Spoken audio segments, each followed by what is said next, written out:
Hello friends, welcome to Nimisha சமையல்.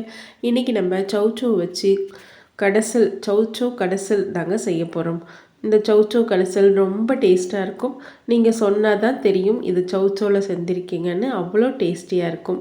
எப்படி செய்கிறதுன்னு பார்க்கலாம். சௌச்சௌவை வாஷ் பண்ணிவிட்டு தோலை சீவிட்டு கட் பண்ணி எடுத்து வச்சுருக்கேன். அது கூடவே 2 வெங்காயம், 2 தக்காளி, 2 பச்சை மிளகாய் கட் பண்ணி வச்சுருக்கேன். 4 பல் பூண்டு எடுத்து வச்சுருக்கேன்.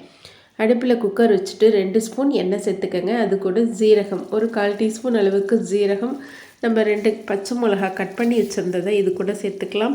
அது கூடவே நம்ம பூண்டு, ஒரு 4-5 பல் பூண்டை 1-2 நசுக்கிட்டு இது கூட சேர்த்துக்கங்க.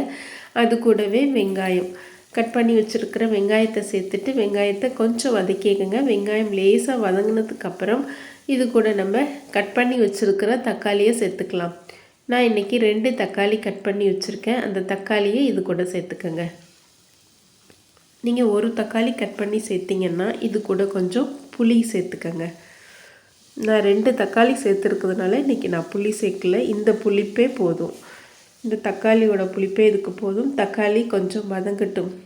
இப்போ தக்காளி நமக்கு வதங்கிடுச்சு. வதங்கினோன்னே இது கூட நம்ம கட் பண்ணி வச்சுருக்கிற சௌச்சௌவை இது கூட சேர்த்துக்கலாம்.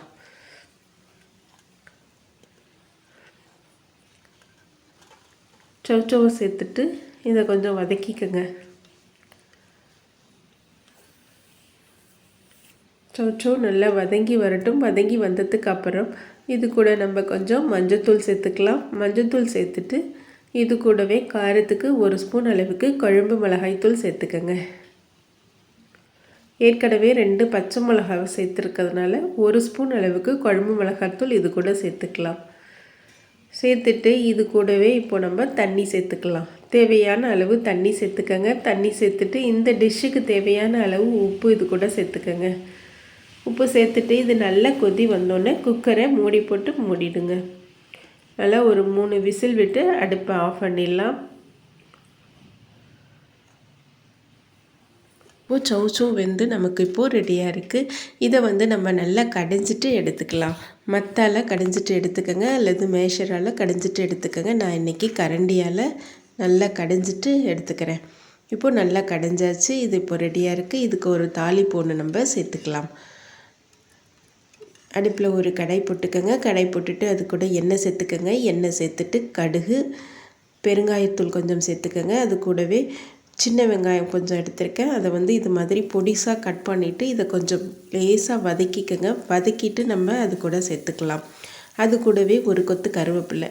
இப்போ வெங்காயம் நமக்கு வதங்கிடுச்சு. இந்த வெங்காயத்தை நம்ம சௌச்சௌ கடைசல் கூட இதை சேர்த்துக்கலாம். இது மாதிரி வதக்கிட்டு சேர்க்கும்போது ரொம்ப டேஸ்ட்டாக இருக்கும் சாப்பிடும்போது நமக்கு. இப்போது நமக்கு சௌச்சௌ கடைசல் இப்போது ரெடி ஆயிடுச்சு. இது கூட கொஞ்சம் கொத்தமல்லி தழை தூவிக்கங்க. அத்தான சௌச்சௌ கடைசல் இப்போது ரெடி ஆயிடுச்சு. இது இட்லி தோசைக்கு சைட் டிஷ்ஷாக தொட்டு சாப்பிட்றதுக்கும் நல்லாயிருக்கும். லஞ்சுக்கு நம்ம ரைஸ் கூட போட்டு சாப்பிட்றதுக்கும் நல்லாயிருக்கும். இந்த ஹெல்த்தியான சௌச்சௌ கடைசல் நீங்களும் ட்ரை பண்ணி பாருங்கள். ட்ரை பண்ணி பார்த்துட்டு எப்படி வந்துச்சுன்னு கமெண்ட்ஸில் சொல்லுங்கள். மறக்காமல் நிமிஷா சமையலுக்கு சப்ஸ்கிரைப் பண்ணுங்கள், லைக் பண்ணுங்கள், ஷேர் பண்ணுங்கள்.